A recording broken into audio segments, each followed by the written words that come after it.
అదే RTV app వార్తల్ని క్షణాల్లో చదివే అవకాశం ఉంటుంది. ఒక న్యూస్ పేపర్, ఒక టెలివిజన్ ఛానల్ మీ చేతుల్లో ఎప్పుడూ ఉంటాయి. అందరికీ నమస్కారం.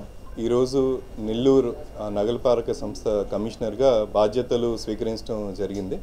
నెల్లూరు నగర ప్రజలందరికీ కూడా ఎల్లవేళలా అందుబాటులో ఉంటాను. అలానే నెల్లూరు పట్టణవాసులందరికీ కూడా ఏ విధమైన సమస్య ఉన్నా సరే నేరుగా కమిషనర్కి నా దగ్గరికి వచ్చి చెప్పచ్చు. ఎల్లవేళలా కూడా అందుబాటులో ఉంటాను. అలానే నగరాభివృద్ధి చెందాలనేది ప్రభుత్వ ఉద్దేశం. పారదర్శకంగా పాలన జరగాలనేది కూడా ప్రభుత్వ ఉద్దేశం. ఆ ఉద్దేశానికి అనుగుణంగా నెల్లూరు నగరాభివృద్ధికి అందరూ సహకరించాలని విజ్ఞప్తి చేస్తున్నాను.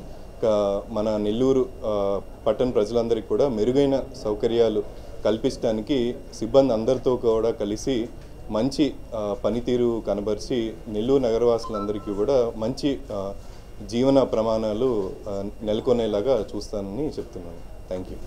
చాలా మంది కమిషనర్ చూస్తే వచ్చిన కొత్తలో చెప్తారు. ఆ తర్వాత జర్నలిస్టులు ఫోన్ చేసినా కూడా స్పందించే తరాలు లేదు సార్. ఇప్పటివరకు చాలా మంది అంటే మీరు ఏ విధంగా ప్రజలకు అందుబాటులో ఉంటారని చెప్పాను. Master minds the pride of India. Inter, MPC, BiPC, MEC, CEC చదివిన విద్యార్థులకు సీఏ మరియు సిఎంఏ ఫౌండేషన్ కొరకు నూతన బ్యాచెస్ ప్రారంభం. ఏదైనా ఫిర్యాదు ఉన్నా సరే ప్రభుత్వం ప్రతి సోమవారం కూడా మనం స్వీకరించడం జరుగుతుంది. అలానే పని దినాల్లో ప్రతిరోజు కూడా ఏ వేళను ఉన్నా సరే అన్ని ఫిర్యాదు స్వీకరించడం జరుగుతుంది. అలా ప్రజలకి నేరుగా ఉన్నా సరే కమిషనర్ మొబైల్ నెంబర్ కూడా అవైలబుల్ అందరికీ ఉంటుంది. సో ఆ మొబైల్ నెంబర్లో చేయొచ్చు. ఛాంబర్ దగ్గర కూడా నేను అవైలబుల్ ఉంటాను. ఏ సమస్య ఉన్నా సరే వెంటనే పరిష్కరించడం జరుగుతుంది.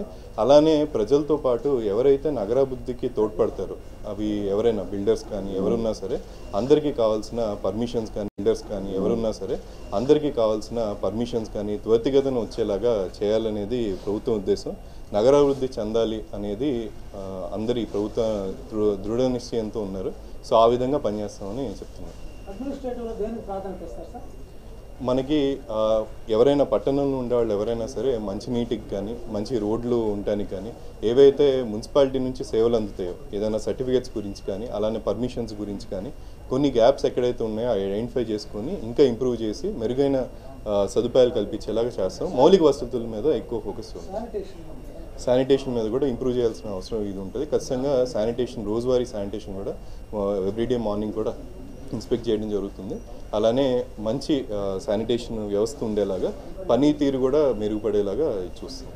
మరిన్ని వీడియోస్ కోసం ఛానల్ ని సబ్స్క్రైబ్ చేయండి. లేటెస్ట్ అప్డేట్స్ కోసం వాట్సాప్ ఛానల్ ని ఫాలో చేయండి. అండ్ లింక్ డిస్క్రిప్షన్ లో ఉంది.